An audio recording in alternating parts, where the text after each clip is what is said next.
કેમ છો વાલા વિદ્યાર્થી? આપ સૌનું સ્વાગત છે એક્સેલને લગતા આ નવા વિડીયોની અંદર. આગળ આપણે ભાગ 1 અને ભાગ 2 ની અંદર શીખી ગયા હતા એક્સેલનો પરિચય અને એક્સેલની અંદર હોમ મેન્યુના ઓપ્શન જે આવેલા છે તે ઓપ્શન કેવી રીતે કામ કરે છે. નવા વિડીયોની અંદર આપણે જોવાનું છે કે એક્સેલની અંદર કોઈ પણ વિદ્યાર્થીઓનો ડેટા આપેલો હોય એમાં એ વિદ્યાર્થીઓના ઓપ્ટેન માર્ક્સ એટલે કે જે પરિણામ એમનું હોય તેમના માર્ક્સ આપેલા હોય તે માર્ક્સના આધારે આપણે એમની માર્કશીટ તૈયાર કરવાની થાય છે. તો માર્કશીટ કેવી રીતે તૈયાર કરી શકાય, તો આપણે આજે બનાવતા શીખવાનું છે એક્સેલની અંદર માર્કશીટ. તમે જોઈ શકો છો ડિસ્પ્લે ઉપર તમને અત્યારે એક ડેટા આપેલો છે જેની અંદર અત્યારે આપણને નંબર આપેલા છે કે આ વિદ્યાર્થીઓના રોલ નંબર કે એમના સિરીઝ નંબર આપણને આપેલા છે. સામે એમના આપણને નામ જોવા મળે છે. એના આધારે આપણને એમના માર્ક્સ જોવા મળે છે કે સ્ટેટનો જે વિષય છે એટલે કે જે આંકડાશાસ્ત્ર વિષય છે એની અંદર કેટલા માર્ક્સ મળેલા છે તેની વિગત આપણને આપેલી છે. તમે જોઈ શકો છો કે પ્રતિકને સ્ટેટમાં 78 માર્ક્સ આવેલા છે, એકાઉન્ટમાં 89 માર્ક્સ આવેલા છે, ઇંગ્લિશમાં 56 માર્ક્સ આવેલા છે. એ જ પ્રમાણે તમને માહીનો ડેટા, વિવેકનો ડેટા, આશીષનો ડેટા, જેટલા પણ વિદ્યાર્થીઓના નામ આપેલા છે એમનો ડેટા તમને જોવા મળે છે. હવે કે આ જે માર્ક્સ એમને મેળવેલા છે તેના આધારે એમનું પરિણામ તૈયાર થવાનું છે. તો પરિણામની આપણે આજે ગણતરીઓ કરતા શીખવાનું છે. સૌથી પહેલા આપણને કોલમ જોવા મળે છે ટોટલ. ટોટલ એટલે કે આમનો સરવાળો, એટલે કે ટોટલ માર્ક્સ એમને કેટલા મળેલા છે તે આપણે શોધતા શીખવાનું છે. હવે કે જો તમે કે ટોટલ મેન્યુઅલી બધાનું અલગ અલગ કરવા જાઓ છો, અત્યારે 8 જણનો ડેટા છે. જો 8 જણનો ડેટા મેન્યુઅલી સરવાળો કરવા બેસીશ કેલ્ક્યુલેટરના આધારે, તો 8 જણનો સરવાળો કરતા કદાચ મને લાગશે તો 2 મિનિટ કે 5 મિનિટનો ટાઈમ. પરંતુ કે હજારોની સંખ્યામાં કે લાખોની સંખ્યામાં ડેટા હોય તો એ સમયે જો તમે મેન્યુઅલી સરવાળો કરવા બેસશો તો આની અંદર આપણે ટાઈમ વધારે યુઝ થવાનો છે.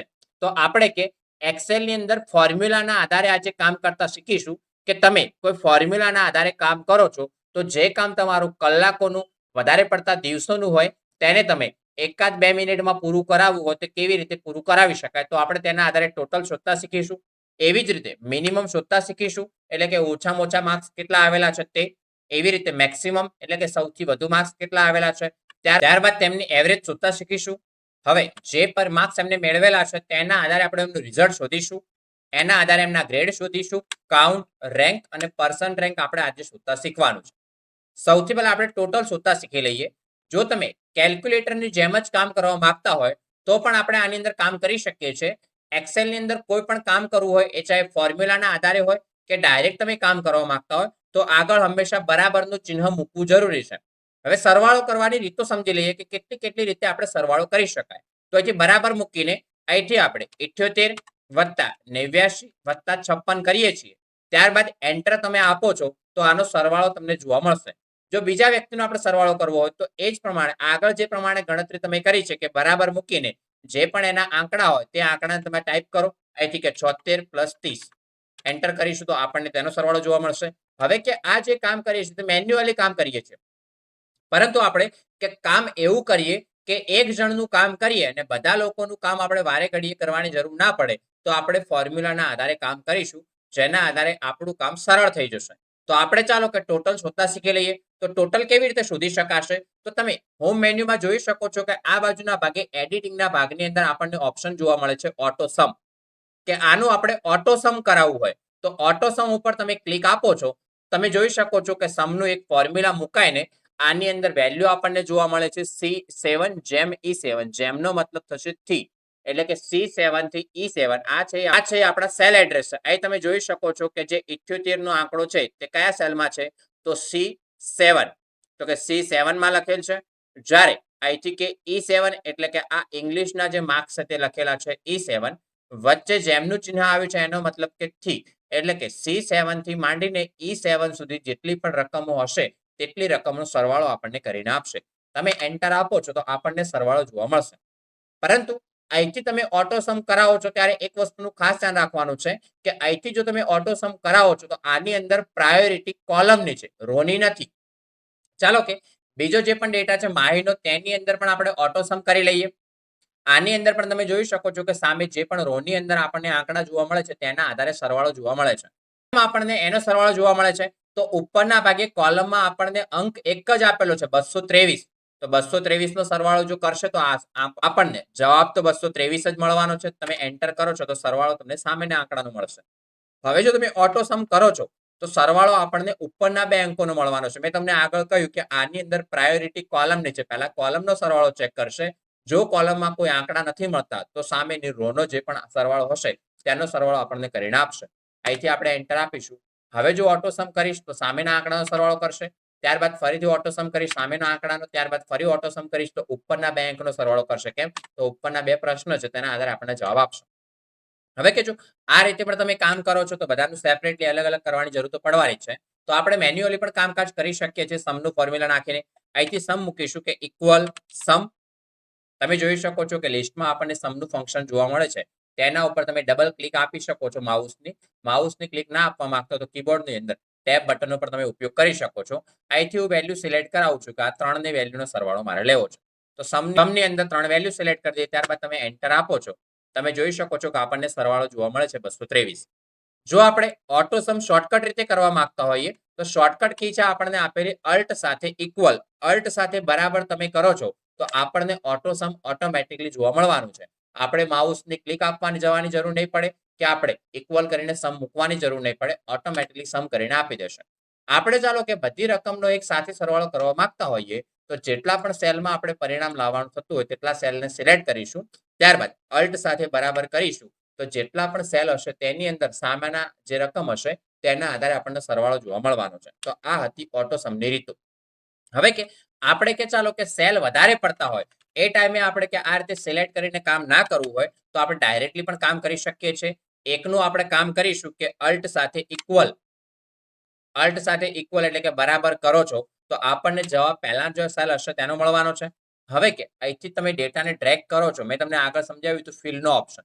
જો તમે કે નીચેનો જે પણ એરિયા હશે તેને સિલેક્ટ કરો છો, ફિલની અંદર જે તમે ડાઉન ફિલ કરાવો છો તો નીચે જે પણ હશે પ્રશ્ન તેના આધારે આપણને પરિણામ મળવાનું છે. બાકી તમે ડાયરેક્ટલી અહીંથી જે પોઈન્ટ બતાવે છે તે પોઈન્ટના આધારે પણ માઉસની ક્લિકના આધારે ડેટાને ડ્રેગ કરી શકો છો. પરંતુ કે ડેટા હજારોની સંખ્યામાં ડ્રેગ કરવા ના જવું હોય તો તમે આ પોઈન્ટ ઉપર માઉસની ડબલ ક્લિક આપો છો તો જેટલા સુધી આપણો ડેટા હશે ત્યાં સુધી આપણને પરિણામ એની આપમેળે મળી જવાનું છે. તો આ હતી ટોટલ શોધવાની રીતો કે ટોટલ કેટલી રીતે શોધી શકાય. ત્યારબાદ સમજી લઈએ આપણે મિનિમમનું ફોર્મ્યુલા કે મિનિમમ કેવી રીતે કામ કરે છે. મિનિમમ એટલે કે ઓછામાં ઓછી વેલ્યુ.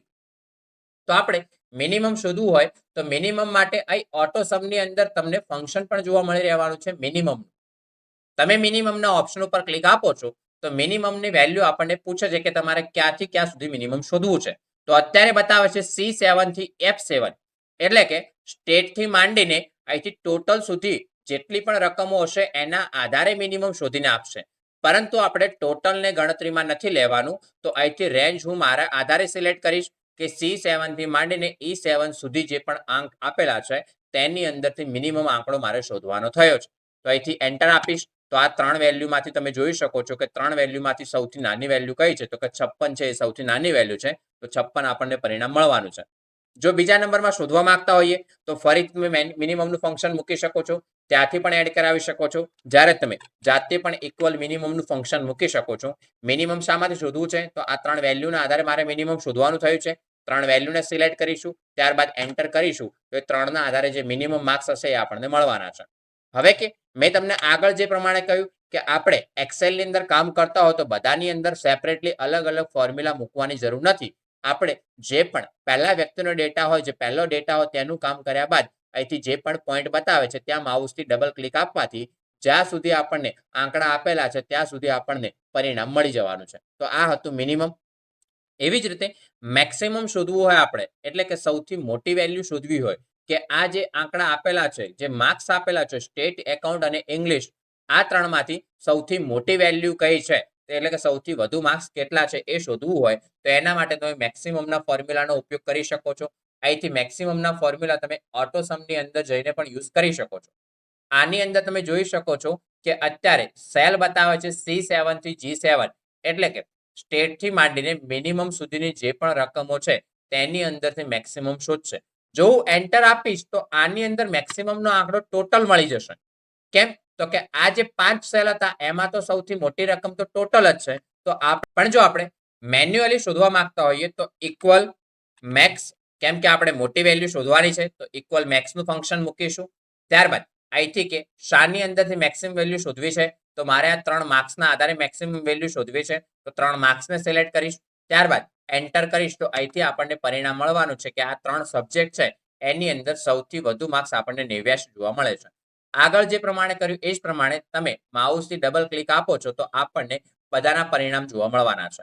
તો આ હતું ટોટલ, મિનિમમ અને મેક્સિમમનું ફંક્શન. ફરીથી એકવાર આપણે નજર મારી લઈએ તેના ઉપર. તો ટોટલ માટે આપણે ફોર્મ્યુલા યુઝ કરીશું ઇક્વલ સમ. સમ શામાંથી શોધવાનું છે તો આ 3 નો સરવાળો કરવાનો છે તો 3 સેલને આપણે સિલેક્ટ કરીશું. ત્યારબાદ એન્ટર કરીશું. તમે કે ડબલ ક્લિક આપો છો તો આપણને પરિણામ મળી જવાનું છે. એ જ રીતે મિનિમમ શોધવા માંગતા હો તો ઇક્વલ MIN.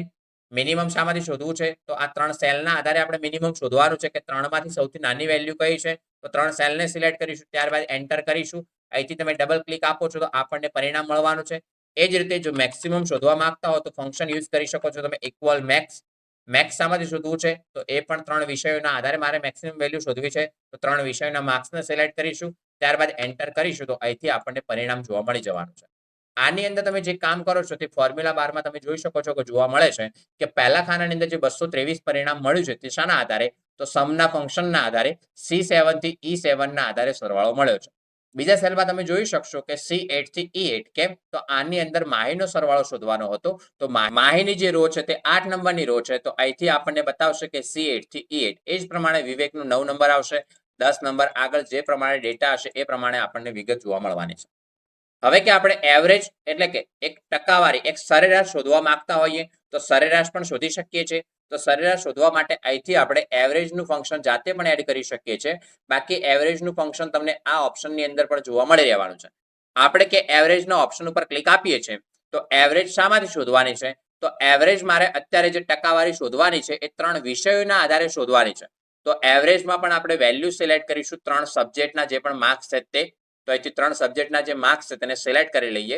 ત્યારબાદ એન્ટર કરીશું. હવે તમે અહીં ડબલ ક્લિક આપો છો તો આપણને એવરેજ જોવા મળવાની છે. હવે કે આની અંદર તમે જોઈ શકો છો કે ડેસિમલ એટલે કે પોઈન્ટ પછી આંકડાઓ વધુ જોવા મળે છે. ડેસિમલને આપણે ડિક્રીઝ કરવા હોય તો ડિક્રીઝ પણ કરી શકીએ છીએ.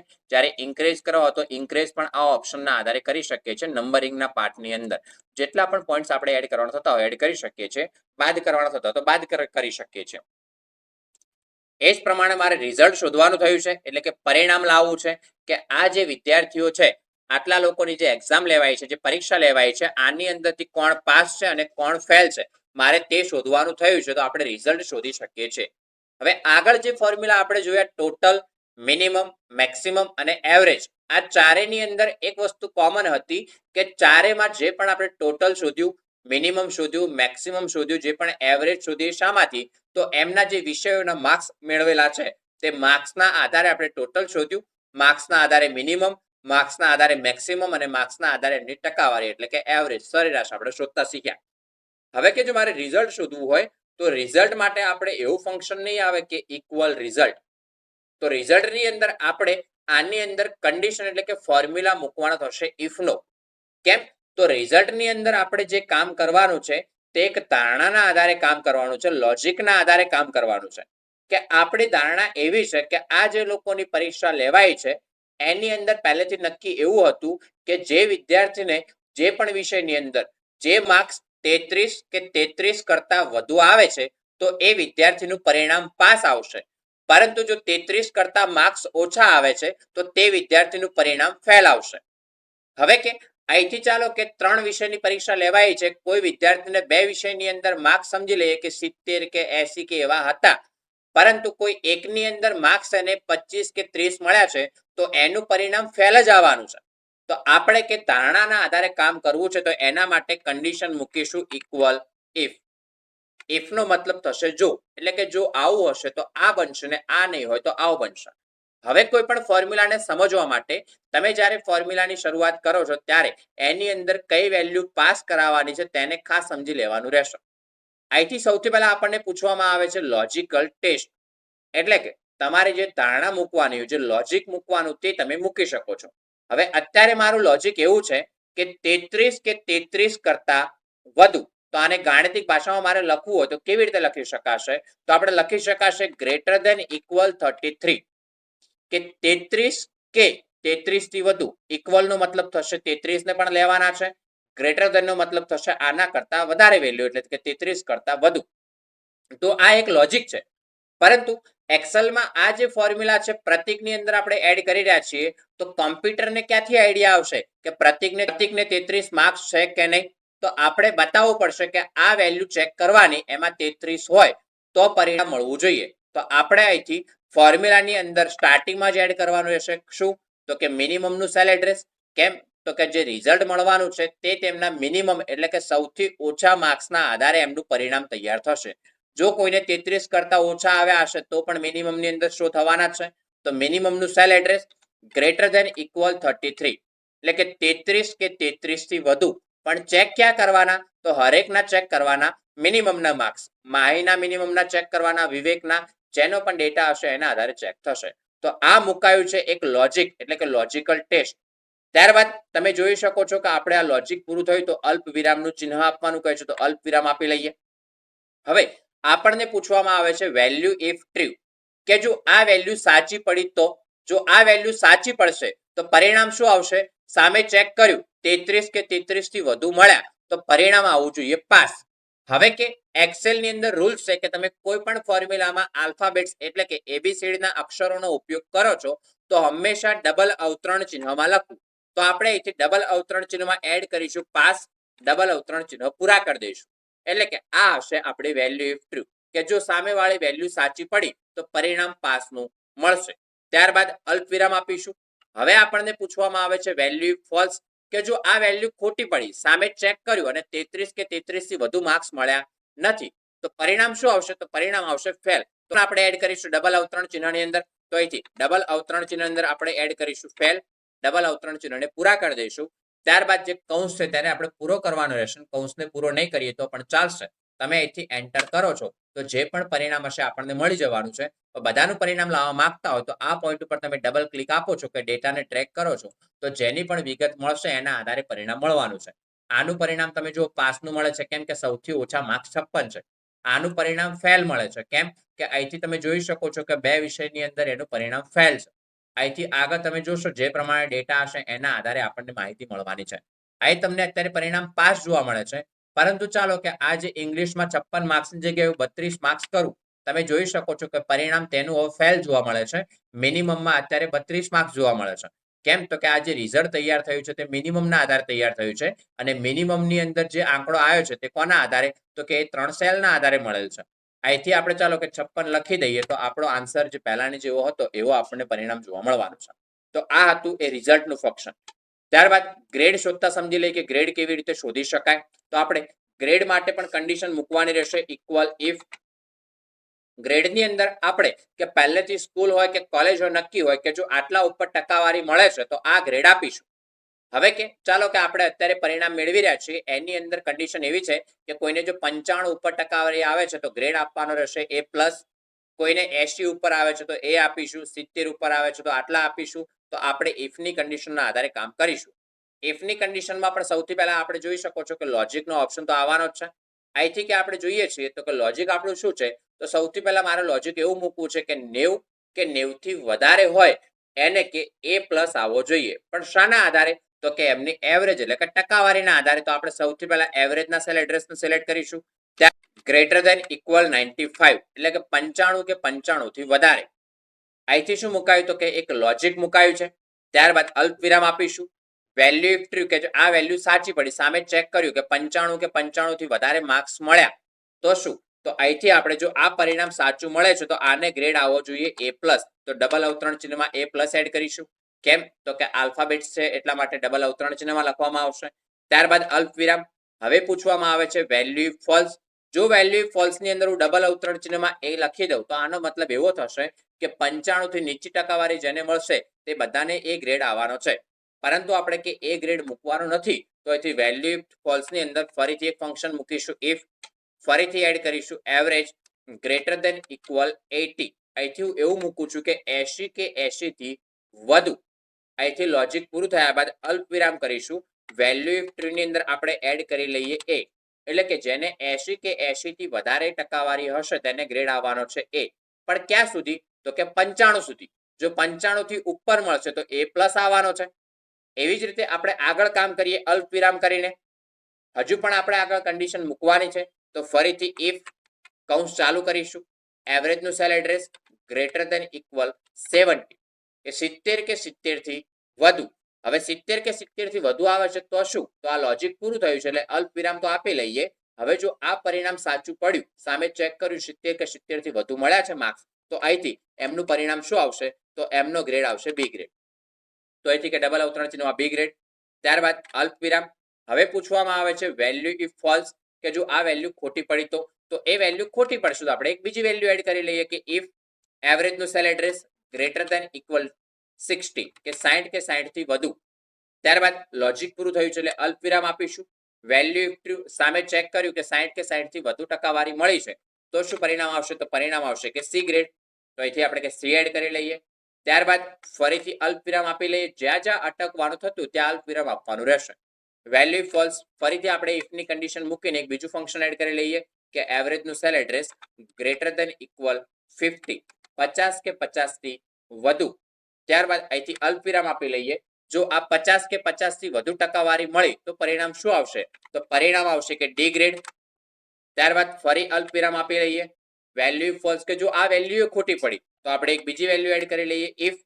ઇફમાં આપણે મૂકી લઈએ ચાલો કે એવરેજનું cell address greater than equal 33 33 કે 33 થી વધુ માટે મૂકી લઈએ. ત્યારબાદ અલ્પ વિરામ. ચાલો કે સામે ચેક કર્યું 33 કે 33 થી વધુ ટકાવારી મળી તો શું? તો કે તેને ગ્રેડ આવશે ઈ. ત્યારબાદ ફરી અલ્પ વિરામ. હવે ઇફ મૂકીને ફરી અહીંથી કૌંસ સ્ટાર્ટ કરીશું. એવરેજનું સેલ એડ્રેસ હવે મૂકી લઈએ લેસ ધેન 33 એટલે કે 33 થી ઓછા. આપણે આગળ બતાવ્યું કે 33 કે 33 થી વધુ હશે તો ઈ ગ્રેડ આવશે, પણ 33 થી ઓછા વાળાનું શું? તો લેસ ધેન 33 કરીને અલ્પ વિરામમાં આપણે લખી દઈએ અહીંથી કે ડબલ અવતરણ ચિહ્નમાં એફ ગ્રેડ. હવે જોઈ લઈએ ફંક્શનને સમજી લઈએ કે અહીંથી આપણે ફોર્મ્યુલામાં શું મૂક્યું છે. જો 33 કરતા ઓછી ટકાવારી હશે તો એફ ગ્રેડ આવશે. 33 કે 33 થી વધારે હશે તો એ ગ્રેડ આવશે, પણ એ ક્યાં સુધી? તો કે 50 સુધી. જો 50 કે 50 થી વધારે હશે તો ડી ગ્રેડ આવશે. એવી જ રીતે જો 60 કે 60 થી વધુ હશે તો સી ગ્રેડ આવશે, પણ તે 70 સુધી 70 કે તેનાથી ઉપર હશે તો બી ગ્રેડ આવશે. એ 80 સુધી લાગુ પડશે. 80 કે 80 થી ઉપર હશે તો એ ગ્રેડ આવશે. હવે 95 થી ઉપર હશે તો એ પ્લસ ગ્રેડ આવશે. અહીંથી તમે એન્ટર આપો છો, જેટલા પણ કૌંસ ચાલુ કરે એટલા કૌંસને પૂરા કરવાના રહેશે. પણ આપણે જો પૂરા કરવા ના માંગતા હોય તો કમ્પ્યુટર એની આપમેળે ઓટો કરેક્શન કરશે. તમે એન્ટર આપો છો તો આપણને પૂછવામાં આવશે કે do you want to accept this correction? તો આપણે યસ આપી દેવાથી જે પણ ગ્રેડ જેને અપ્લાય થતો હશે તે ગ્રેડ આપણને જોવા મળશે. ડબલ ક્લિક આપી લઈએ જેના આધારે આપણને બધાની ડિટેલ્સ જોવા મળશે. હવે કે કાઉન્ટના ફંક્શનને સમજી લઈએ કે કાઉન્ટ ફંક્શન કેવી રીતે કામ કરે છે. તો કાઉન્ટ માટે આપણે ફોર્મ્યુલા મૂકીશું ઇક્વલ કાઉન્ટ. કાઉન્ટ એટલે કે ગણતરી. કાઉન્ટમાં ચાલો કે અત્યારે હું આટલા સેલને લઉં છું ધ્યાનમાં, વેલ્યુ સિલેક્ટ કરાવું છું તો અત્યારે આપણને પરિણામ મળવાનું છે 9, કે આ જે સેલ હતા ટોટલ 9 સેલ છે. પરંતુ મારે વિષયનું કાઉન્ટેશન કરાવવું છે કે કેટલા વિષયની પરીક્ષા લેવાય છે. તો કાઉન્ટ કરીને જેટલા પણ વિષયના માર્ક્સ છે તે માર્ક્સને હું સિલેક્ટ કરું છું. ત્યારબાદ એન્ટર આપું છું તો આપણને જોવા મળશે કે અત્યારે જે પરીક્ષા લેવાય છે 3 વિષયની પરીક્ષા લેવાયેલી છે. હરેકમાં જવાબ તમને 3 જ જોવા મળવાનો છે. કેમ? તો કે બધાની અંદર જે માર્ક્સ છે એ 3 વિષયના જ આપણને જોવા મળે છે. હવે કે રેન્કના ફંક્શનને સમજી લઈએ કે રેન્ક એટલે કે વિદ્યાર્થીઓને મારે નંબર આપવા છે કે કયો વિદ્યાર્થી પહેલા નંબરે છે, બીજા નંબરે છે, ત્રીજા નંબરે છે. તો તેના માટે આપણે રેન્કનું ફંક્શન કામ આવશે. તો તેના માટે આપણે મૂકીશું ઇક્વલ રેન્ક. તો રેન્કનું ફંક્શન લઈ લઈએ.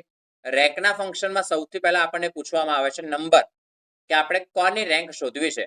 તો જે પણ નંબર હોય આપણે તે લખી શકીએ છીએ. એક્ઝામ્પલ તરીકે 80 નંબર હોય તો આપણે રેન્કમાં 80 લખવાનો રહેશે. પરંતુ મારે અત્યારે જે રેન્ક શોધવાની છે તે વિદ્યાર્થીઓને એમનો નંબર આપવાનો છે. તો નંબર જે અપાશે એ તેમની ટકાવારીના આધારે અપાશે.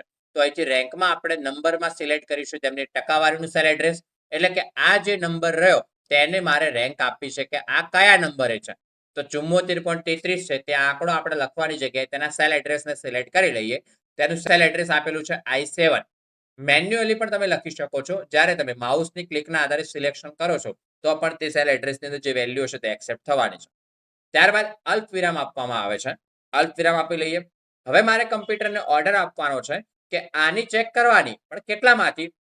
તો કે વિદ્યાર્થીઓની જેટલાની પણ ટકાવારી છે તે બધાની ટકાવારી કમ્પેર કરવાની રહેશે કે આ બધાની ટકાવારી જે પણ છે તે ટકાવારીમાંથી આ જે ટકાવારી છે 74.33 તેનો કેટલો નંબર. હવે કે આપણે કે માઉસની ડબલ ક્લિકના આધારે ડેટાને ટ્રેક કરીએ છીએ, તો અહીંથી કે બીજાનો જે પણ ડેટા શોધાવવાનો છે અહીંથી કે માહીનો, તો માહીનો આની અંદર નંબરની અંદર વેલ્યુ આવશે અહીંથી કે I8, એવી જ રીતે વિવેકની અંદર I9, I10A, પરંતુ કે આ જે પાછળનું સેલ રહે તે સેલ ચેન્જ થવાના નથી, એટલે કે બદલાવાના નથી. કેમ? તો કે જે રેન્ક મળવાની છે તે બધા વિદ્યાર્થીઓનો ડેટાને ધ્યાનમાં રાખીને જ મળવાની છે. તો અહીંથી આ જે પણ ડેટા છે તે ડેટાને આપણે લોક કરી લઈએ. તો લોક કરવા માટે અહીંથી આપણે કીબોર્ડની અંદર F4 કીનો ઉપયોગ કરીશું. F4 કી વડે આ ડેટાને આપણે લોક કરી લઈએ. કેમ લોક? તો કે હરેકની અંદર રેન્ક શોધતી વખતે આ વસ્તુને ફિક્સ રાખવાની થશે, આ સેલને ફિક્સ રાખવાના થશે.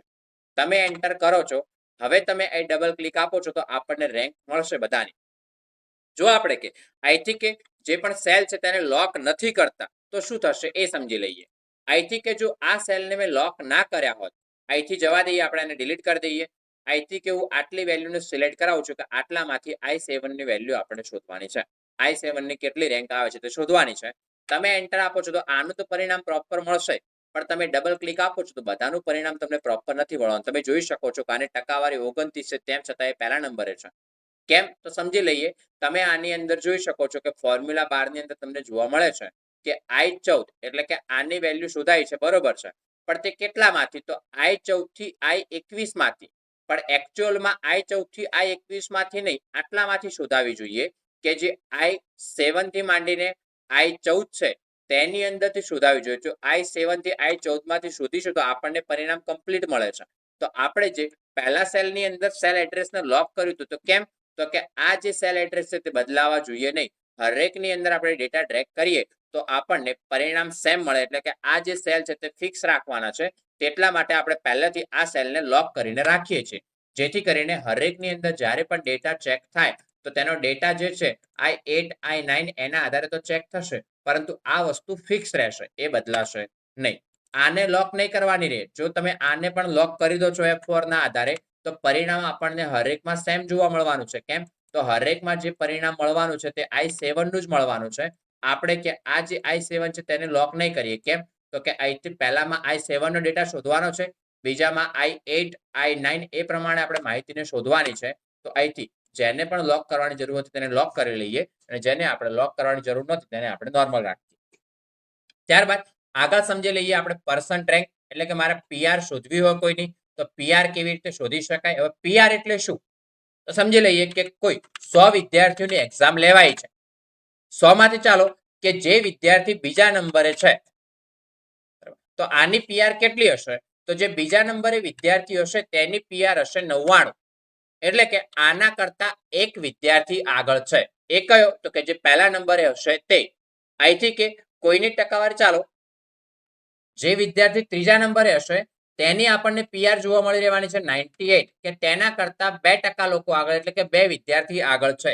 અહીંથી કે 100 વિદ્યાર્થીઓની પરીક્ષા લેવાય છે તો કોઈની PR 70 આવે છે, એનો મતલબ એવો છે કે તેના કરતા 30 વિદ્યાર્થીઓ આગળ છે, 69 વિદ્યાર્થીઓ પાછળ છે. તો આને કહેવાશે PR.